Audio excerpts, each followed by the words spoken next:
Hi, Studio Art. Welcome back to our Elements and Principles work in the sketchbook. First, I want to say thanks to everybody who put up their work on that doc so I could check out what you were doing. I want to give you a little feedback on that quickly before we move on. Most people pasted that page that had all the different lines, which is good. Those are probably the things that you were most kind of confident in, because I know drawing lines and aiming them is something that you feel really good about. Then doing the patterns was probably a little bit more of a kind of creative risk. And then that third piece where I asked you to use line and pattern to do some personal piece of artwork about something that's important to you was probably the thing that you were more reluctant about. Only a couple of people put them up. There was this nice piece with the word lax and a pattern in it. Scarlett did that. Clearly lacrosse is important to her. And there was another one that Eli put up, a portrait with some patterns on there. Go back in and look at those. And if you want to go, if you hadn't finished yours and that's why you hadn't posted it yet, go ahead and finish that piece and put it in.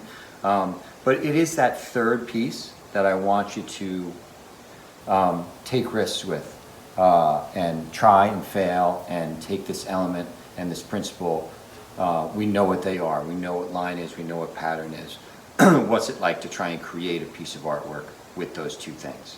Okay. And then we're going to move on with that with shape and rhythm. I also will say, in regards to shape and rhythm, further down in this material, you're going to see a link to my Wix website, and where you'll see my work, my most current work. I wanted to share it with you to encourage you to share your work with me.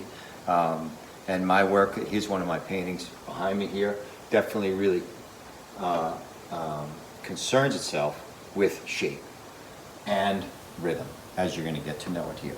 Okay, shapes being defined areas of surface, sometimes by color, sometimes by line, and rhythm being a repeating element that kind of changes and guides the eye. So if you look up in the buildings here, this shape here creates a visual rhythm. This little dance of light here creates a visual rhythm as well.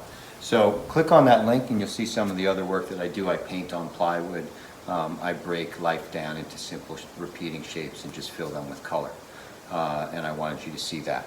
So back to shape and rhythm. This is a long video. I'm already up to 3 minutes. That's a lot of talking for me.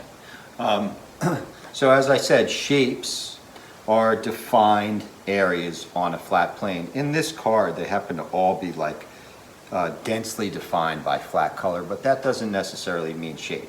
You can define a shape with just an outline, or you can define a shape by taking a different material and putting it in one place. Rhythm, and this is a nice illustration here of really what we're talking about as the difference between rhythm and pattern in a way.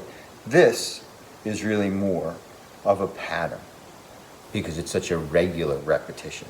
A rhythm has a little bit of a dance to it, a little bit of a change where that motif that creates the flat, consistent pattern actually changes a little bit, both in this case in the spacing between the figure and the line. The negative space changes, the space between the red lines changes, and that creates that kind of rhythmic movement, okay? So when you think about rhythm as opposed to pattern, there is a repetition, but there's a little change, okay? So when you get to work, you're gonna open that Google Doc. It's gonna look almost exactly like the line pattern one. There's gonna be step 1, follow this link, get a little more information about shape, go into your book, do a page about shapes. Step 2, follow this link, get a little more information about rhythm, go into your book, do a page creating rhythm. And then step 3 is to do that thing that's your own artwork. I attached an image of my shape and rhythm pages on there if you want to look at them as an example. Go ahead, play with shapes, create rhythms, and then do a piece of artwork about shape and rhythm. And if you want some inspiration for that, go ahead and click on my website and flip around at some of my recent work. Okay, so it's Monday, the end of the day Monday. I'm giving you a lot to do. 20, 30 minutes worth of videos to watch, including this one, reading those dense documents, doing these kind of experimental pages, and then designing a piece of artwork. I think you'll need at least 2-3 days to work on that. So I'm going to pop back in on Thursday and talk to you about the next element and principle.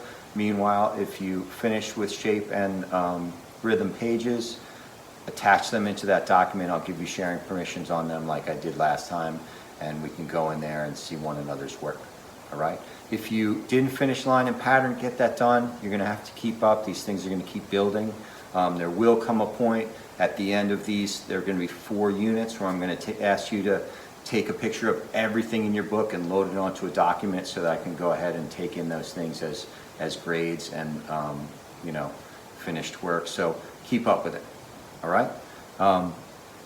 Stay safe, wash your hands, and have fun. Bye.